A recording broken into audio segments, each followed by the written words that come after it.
Yawa, assalamu alaikum warahmatullah. Yanzu bara mu nuna yadda ake registration na sauƙi data plus. Dama already kowa yana da link ɗin gashi nan a cikin group. Bara na ɗan yi cycling ɗinsa yadda kowa zai gane link ɗin da za muyi clicking yanzu. Kun gan sa nan? Sauƙi, sorry. Bara mu ƙara sawa. Mun ɗan mistake ne. Yawa kun ga link ɗin nan da ɗan cycling ɗin nan mai sauƙi data plus, sauƙi plus data ɗin nan. To gashi nan mun taɓa link ɗin. Gashi nan mun taɓa link ɗin. Gashi nan da na yi cycling. Yawa gashi nan mun taɓa link ɗin yanzu. Zai bi da mu ta cikin Chrome ɗinmu, cikin browser ɗinmu kenan. Yawa gashi nan ya buɗe. Okay. Idan ya kamu cikin website ɗin haka, dama already abin da mutum zai yi, zai danna register.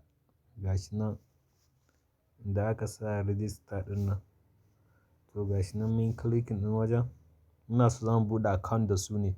Tunda mutum bai da account just zai fara yin registration ne kafin ya fara yin abubuwan da ya kamata.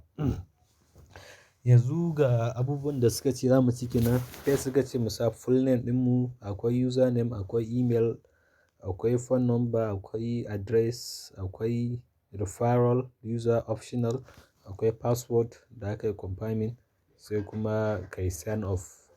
Yanzu yes bara mu cike. Muga za mu sa full name ɗinmu da muke amfani da shi. Gashi nan mun rubuta.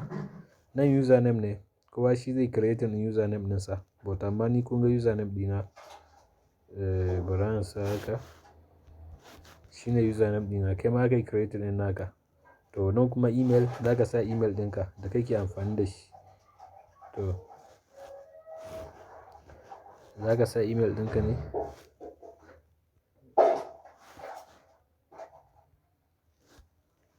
Yawa za ka sa email ɗinka da kake amfani da shi. Za ka sa phone number ɗinka. To phone number ɗinka da kake amfani da shi 61101948. Ita ce phone number ɗina da nake amfani da ita. Address, address ɗinka da kake amfani da shi. To ni ma zan sa address ɗina da nake amfani da shi. Za mu ga ko.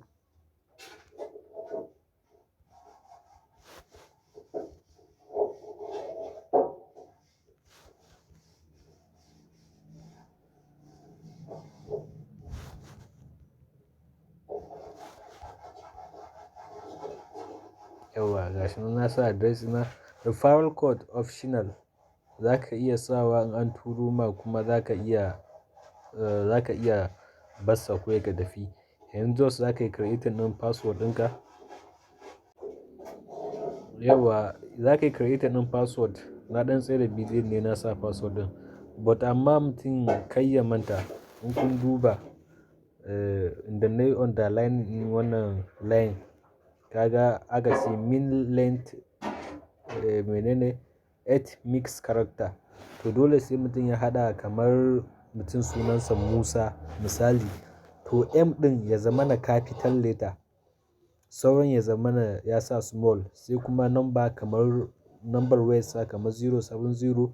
Sai sa symbol kamar at ko hash irin wannan password ɗin. To su za ka yi creating. To idan ka gama za ka yi clicking ɗin I agree da term and condition ɗin nan. Gashi nan wani ɗan box ɗan ƙarami da na kewaye. To gashi na ɗan taɓa ya kawo min tick. To zan danna sign off.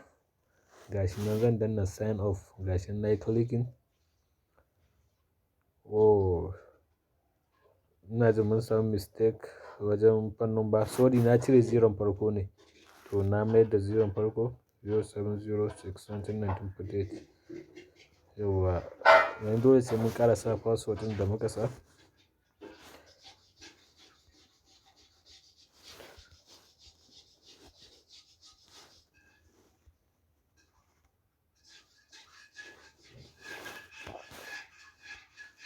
To gashi nan mun creating ɗin password. za mu danna sign off. Za mu danna sign off. Ok. Masha Allah. Yanzu kun ga already mun yi registration na data sauki data plus. Yanzu suka ce mu sa username ɗinmu da kuma password ɗin nan da muka yi creating. Wannan username ɗin naka. To kar ka manta ka san me ka sa username. Kuma username ɗinmu to yanzu za mu sa wannan password ɗin da muka yi creating. Sai mu shiga cikin application ɗin. Za mu danna sign in kenan. To gashi nan Masha Allah ya buɗo mana cikin cikin website ɗinmu na sauƙi data plus. To yanzu kawai abin da za mu yi daman mun nuna muku yadda za a yi registration ne. To iya wasu update ɗin insha Allah za a sanar a cikin group. Allah ya bada sa'a, Allah ya taimake mu.